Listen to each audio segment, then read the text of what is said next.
Hey guys, welcome back to Pepcoding. तो title देख के आप समझ ही गए होंगे कि इस वीडियो में हम क्या चीज़ डिस्कस करने वाले हैं। तो हम इस वीडियो के एंड तक पहुंचने से पहले ये हमें क्लियर आइडिया लग चुका होगा कि यार इन्फ्रेंशियल स्टैटिस्टिक्स क्या होती है। ठीक है, क्लियर है, ये हमारा टाइटल है। तो सब बाकी चीज़ों पे चर्चा करने से पहले मैं चाहता हूँ कि हमारे बीच में कॉमन ग्राउंड हो। तो मैं पहले स्टेटिस्टिक्स के ऊपर चर्चा करना चाहूँगा। स्टेटिस्टिक्स क्या होता है? स्टेटिस्टिक्स ना यार एक साइंस है। क्या है? एक साइंस है। वो साइंस में हम क्या करते हैं, हम डेटा को स्टोर करते हैं। डेटा को स्टोर करने के बाद क्या करते हैं, उस डेटा को एनालाइज करते हैं। ठीक है, और उस डेटा को फिर हम जो एनालाइज किया हुआ डेटा है उसको इंटरप्रेट करने की कोशिश करते हैं। ठीक है, इंटरप्रेट करने की कोशिश करते हैं। तो हम स्टेटिस्टिक्स में ये सब करते हैं। स्टेटिस्टिक्स क्या है? साइंस है। डेटा को स्टोर करते हैं, डेटा के ऊपर एनालिसिस करते हैं, और इस चीज़ का और इस चीज़ का गहरा रिलेशन है इन दोनों का। ठीक है, तो एनालाइज करते हैं डेटा को और फिर उस डेटा को इंटरप्रेट करते हैं, और आखिरी जो स्टेप होता है ना यार, डेटा प्रेजेंटेशन, ये भी बहुत इंपॉर्टेंट स्टेप होता है स्टेटिस्टिक्स की डिफाइन करने में। जैसे सब स्टेटिस्टिक्स है, आप किसी कोई डेटा लेके आए हो। ठीक है, डेटा लेके आए हो, उसके ऊपर एनालिसिस किया आपने, इंटरप्रेट कर लिया डेटा को। अब डेटा को प्रेजेंटेशन भी तो होनी चाहिए कि भाई डेटा में से आप क्या क्या काम की इन्फॉर्मेशन आप निकाल पा रहे हो। ठीक है, अब डेटा खाली डेटा है, रॉ डेटा है, उसका कुछ अचार तो डालेंगे नहीं। ठीक है, तो उसमें से काम की इन्फॉर्मेशन भी तो निकालनी है अपने को, जो हमारी किसी प्रॉब्लम सॉल्व करने में हमारी हेल्प कर पाए। ठीक है, तो ये सब स्टेटिस्टिक्स की फील्ड कवर करती है। ओके जी, तो आगे चर्चा ले जाने से पहले ना मैं आपको एक स्टोरी सुनाना चाहूँगा। और स्टोरी बड़ी प्यारी है। प्यारी भी कह सकते हो, हॉरिफाइंग भी कह सकते हो। ठीक है, जज मत करना। चलिए जी, मैं थोड़ा सा मैं इसको ऊपर करता हूँ। तो यार मैं क्या था, मैं एक दिन ट्रैवल कर रहा था रात को, हाईवे पर ट्रैवल कर रहा था, मेरी गाड़ी यहाँ पे थी। ठीक है, अब मेरी गाड़ी का ना फ्यूल ख़त्म हो गया। मेरी गाड़ी का फ्यूल ख़त्म हो गया, तो सुनसान हाईवे, भाई कहाँ से मैं फ्यूल स्टेशन ढूंढूंगा। तो मैं थोड़ा बहुत चला यार, मेरे को एक ग्रेवयार्ड दिखा यहाँ पे। ग्रेवयार्ड बोले तो कब्रिस्तान दिखा।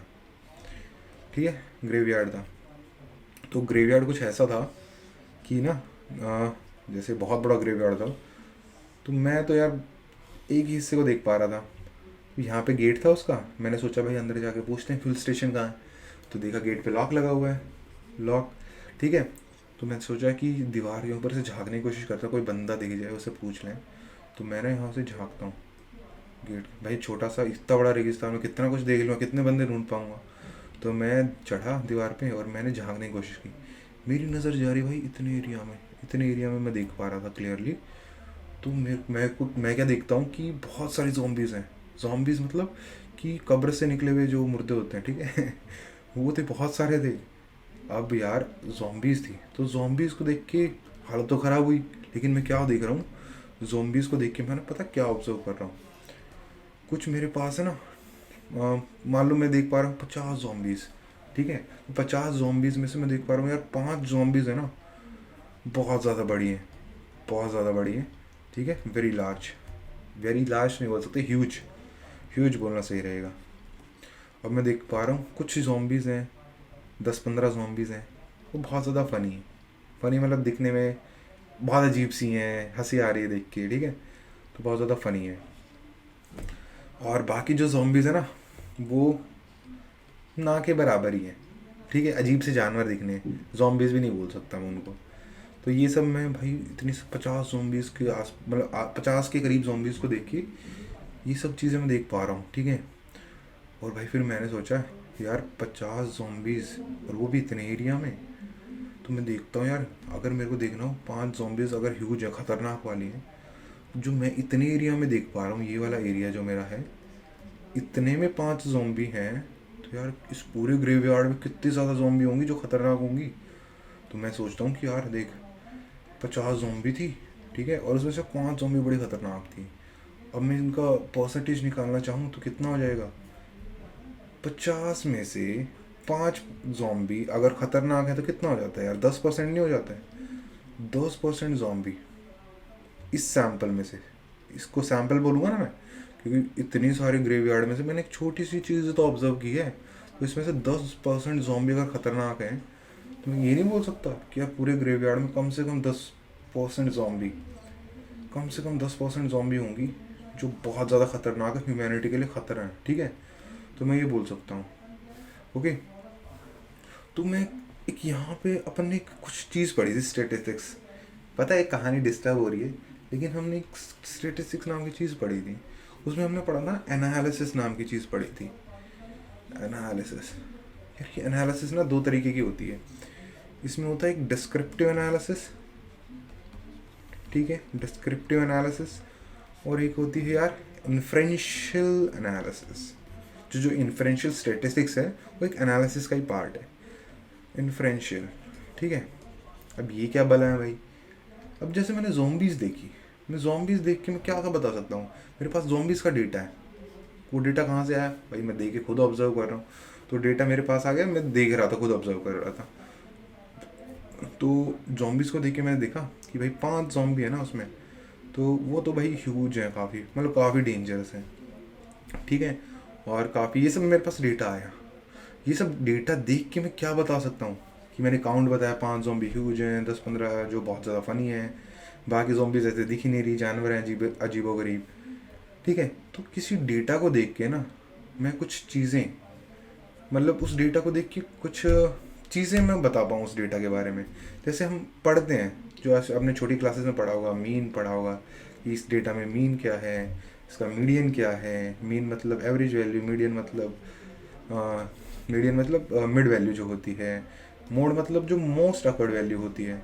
तो मोस्ट अकर्ड क्या है कि मैं देख रहा हूँ भाई जो 10-15 ज़ॉम्बी ना फ़नी है, तो अगर मेरे को देखना हो कि यार इनमें से फ़नी वैल्यू कितनी है, फ़नी वैल्यू क्या है, मतलब क्या बोलूँ मैं, 15 में से 50 में से अगर मैं देख रहा हूँ मोस्ट अकर्ड कौन सी है, ये 10-15 ही है, ठीक है। ये 25 तो मैं समझ ही नहीं पा रहा हूँ ना क्या है 25। तो मोड क्या होता है, अगर सिंपल सेंस में बात करूँ मैं, तो मोड क्या होता है, मोड होता है कि आपके डेटा में जो वैल्यू बार बार रिपीट हो रही है, मतलब जिसकी फ्रीक्वेंसी सबसे ज़्यादा है, उसको बोलते हैं मोड, ठीक है। तो मीन मीडियन मोड ये भी किसका पार्ट है, ये डिस्क्रिप्टिव का, क्योंकि हमने डेटा को देख के ये चीज़ें पता की हैं, ठीक है। बाकी जो होता है वेरिएंस और क्या हमारे पास स्टैंडर्ड डेविएशन है, ये भी हम डेटा को देख के प्रिडिक्ट करते हैं। जो हमारे पास डेटा है, प्रिडिक्ट क्या मतलब डेटा को देख के निकालते ही है ना, कैलकुलेट करते हैं चीज़ों को।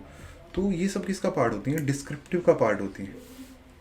अब इन्फ्रेंशियल क्या भला है, इन्फ्रेंशियल क्या भला है कि मैंने ना डेटा को, मेरे पास 50 ज़ॉम्बीज़ थी, मैंने 50 ज़ॉम्बीज़ को देख के ये पता कर लिया कि 50 में से 10% ज़ॉम्बी जो ऐसी हैं वो बहुत ज़्यादा ख़तरनाक हैं।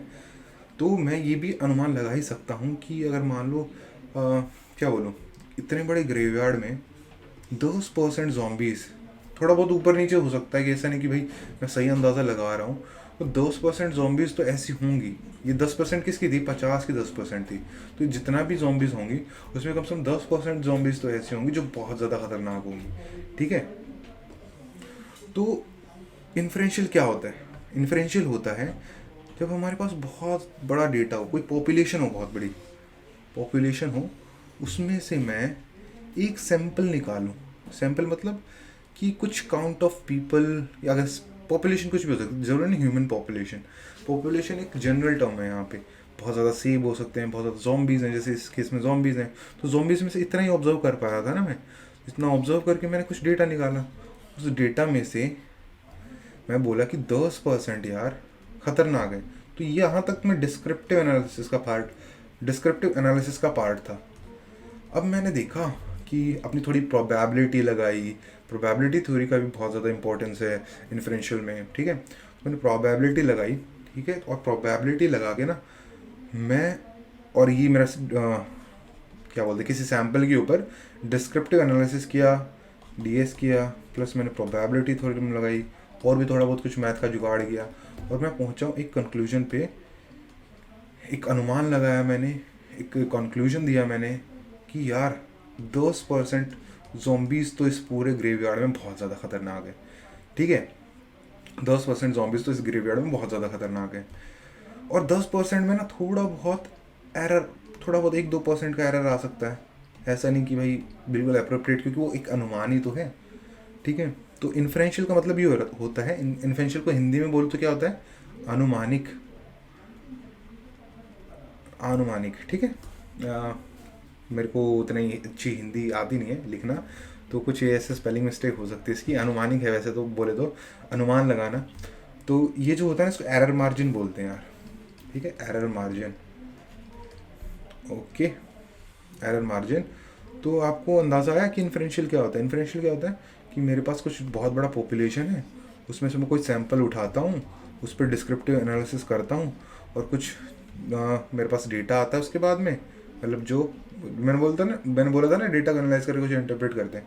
तो ये जो इंटरप्रेटेड डेटा आया, ठीक है, इंटरप्रेट करके ना फिर मैं उस पर कुछ और अपनी मैथ्स के जुगाड़ लगाता हूँ, प्रोबेबिलिटी लगा ली, कुछ ऐसा कुछ प्रोबेबिलिटी थ्योरम, और मैं एक कंक्लूजन पे पहुँचता हूँ और एक अनुमान लगाता हूँ कि भाई 10% ज़ॉम्बीज़ थी इस ग्रेवयार्ड में जो बहुत ज़्यादा खतरनाक है, और फिर मैं भाग गया वहाँ से। ठीक है, किसी को वॉर्न भी तो करना है भाई यहाँ पे ये सब हो रहा है, वरना होता रहेगा और जान का जोखिम है। ठीक है, ओके।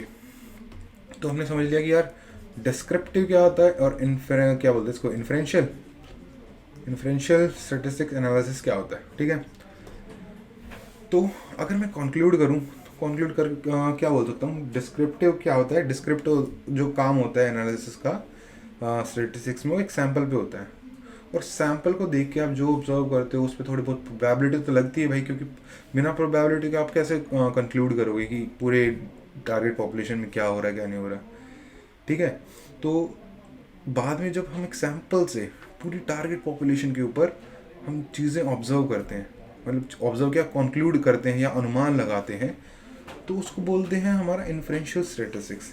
ठीक है यार, अब कुछ तीन प्रिंसिपल होते हैं जो इन्फ्रेंस, आपका जो अनुमान है उसको के लिए बड़े इंपॉर्टेंट होते हैं। जो आप अनुमान लगाते हो उसके अनुमान लगाने के लिए काफ़ी इंपॉर्टेंट होती हैं वो चीज़ें।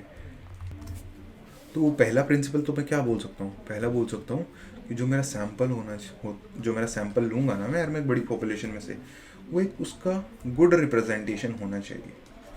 गुड रिप्रेजेंटेशन का क्या मतलब है यहाँ से, कि मान लो मेरे पास एक कंट्री है, उसमें से कंट्री बहुत बड़ी चीज़ हो जाएगी, मेरे पास एक सिटी है, उस सिटी में से मेरे पास, मैं बोलूँ कि 40% लोगों को गाड़ी कौन सी पसंद है, SUV पसंद है।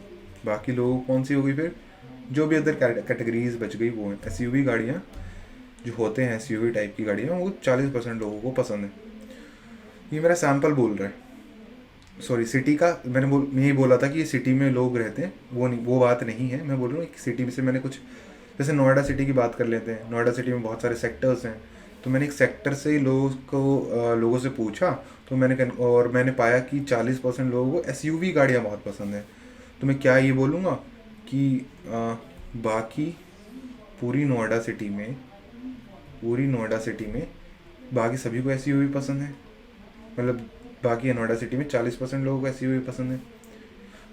क्योंकि गुड रिप्रेजेंटेशन से मतलब ये है कि जो मैंने सैंपल लिया है वो किसी ऐसे सेक्टर का भी तो हो सकता है जहाँ पे गाड़ियों की जो नॉलेज हो बंदों को ना हो, उन्हें सिर्फ यही पता हो कि सिर्फ SUV गाड़ियाँ ही होती हैं, बाकी गाड़ियाँ नहीं होती हैं। ठीक है, तो मतलब वो जो मैं सैंपल लिया है ना, वो एक जो एक्चुअल मेरा पॉपुलेशन है उसमें से वो वाला सैंपल ले लिया मैंने, जो एक्चुअल रिप्रेजेंट ही नहीं कर पा रहा है पॉपुलेशन को, वो पॉपुलेशन को रिप्रेजेंट नहीं कर पा रहा। जो पॉपुलेशन के पास बहुत सारी वैरायटीज़ हैं फीचर्स की, बहुत सारी, मतलब अगर गाड़ियाँ हैं तो कुछ पॉपुलेशन में ऐसे लोग भी हैं जो गाड़ियों की बहुत ज़्यादा नॉलेज रखते हैं, और कुछ ऐसे भी जिनको ज़रा सी भी नॉलेज नहीं है। अगर मैंने सारे वो वाले लोग उठा लिए जिनको गाड़ियों की ज़रा सी भी नॉलेज नहीं है, तो वो बोल तो SUV रहे हैं, लेकिन उनको ये पता नहीं SUV गाड़ियाँ होती क्या। तो मेरे पास जो सैंपल उठा रहा हूँ ना यार, वो सोच समझ के उठाना है कि वो अच्छी रिप्रेजेंटेशन हो जो पॉपुलेशन है उसकी। ठीक है, और जो दूसरा प्रिंसिपल मैं बोलूँगा ना, दूसरा प्रिंसिपल मैं क्या बोलूँगा, दूसरा बोलूँगा यार एक अनसर्टेनिटी का तो एलिमेंट होता ही है, एलिमेंट ऑफ अनसर्टेनिटी।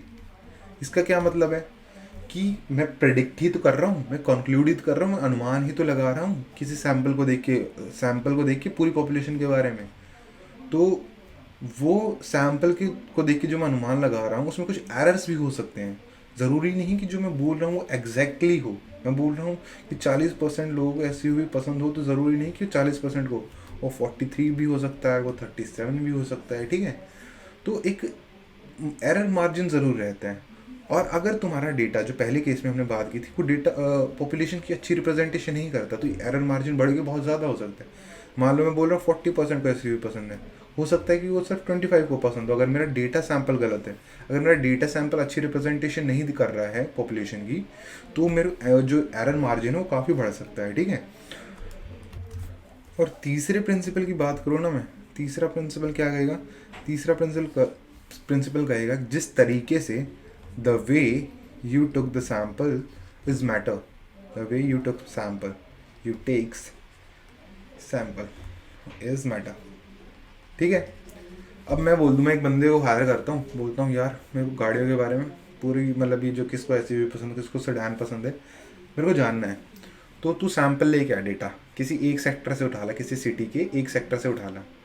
तो वो सेक्टर में पता है किस सेक्टर में पहुंचा? वो सेक्टर उसी सेक्टर में पहुंचा जहाँ, वो नाम का तो सेक्टर है लेकिन वो बहुत undeveloped sector, under developed sector है। वहाँ के लोग उतने ज़्यादा लिटरेट नहीं हैं, उनको चीज़ों के बारे में ज़्यादा इन्फॉर्मेशन नहीं है। वो पहुँचा वहाँ पे, तो क्या वो सैम्पल है जो वो पूरे नोएडा सिटी को रिप्रेजेंट कर सकता है? उस सिटी को, नोएडा हो गया कोई भी हो गया, क्या उस सिटी को रिप्रेजेंट कर सकता है? वो नहीं कर सकता यार, क्योंकि वो बेवकूफ़ था जो सैंपल लेने वाला। वो पहुंचा ही ऐसी जगह पे जहाँ पे इलिटरेट लोग रहते हैं, ठीक है, जो क्या बोलते हैं, मतलब बहुत छोटी पोस्ट पे काम करते हैं, जहाँ इतनी ज़्यादा तुम्हें नॉलेज की ज़रूरत नहीं होती है, ठीक है। अगर वो ऐसे जगह पे जाता है, ऐसे सेक्टर में जाता जहाँ पे मतलब ठीक नंबर ऑफ, मान लो 40% के आसपास लोग अच्छे ज़्यादा लिटरेट हैं, काफ़ी पढ़े लिखे हैं, ओके, और 20% के आसपास लोग छोटी पोस्ट पे काम करते हैं जिनको उतनी ज़्यादा नॉलेज नहीं है, बाकी लोग कुछ काम ही नहीं कर रहे हैं। तो क्या मेरे को एक बहुत अच्छी डेटा की इंटरप्रिटेशन मैं नहीं निकाल पाता? क्या मैं अच्छे से एनालाइज नहीं कर पाता कि नोएडा की पूरी पॉपुलेशन की पसंद क्या है? नहीं कर पाता। कर पाता ऑब्वियसली। और इस सैंपल में क्या कर पाता हूँ, क्योंकि मेरे पास लोग ही सारे वही हैं जिनको उतनी ज़्यादा नॉलेज नहीं है। या मान लो नोएडा सिटी इतनी है, बाकी सेक्टर बहुत ज़्यादा बड़े बड़े हैं, और एक छोटा सा सेक्टर है जिसमें जाके सैंपल लेने पहुँच गया। बताओ अब क्या कर लें? ठीक है जी। तो आपको समझ में आ गया होगा कि इन्फ्रेंस मतलब अनुमान लगाने से पहले किसी डेटा सैंपल के, डेटा जो इंटरप्रेटेड डेटा है किसी डेटा सैंपल का, उसके ऊपर अनुमान लगाने से पहले हमें कुछ बातों का ध्यान रखना चाहिए। वो ये बात है, ठीक है जी। तो ये सारा मैंने इन्फ्रेंशियल स्टैटिस्टिक्स के बारे में आपको बता दिया है। आने वाली वीडियोस में हम और भी टॉपिक्स देखेंगे, ठीक है। तो तब तक के लिए यार बने रहिए पेप कोडिंग के साथ, और ऐसी ही वीडियोस का आनंद लेते रहिए, और गुड बाय।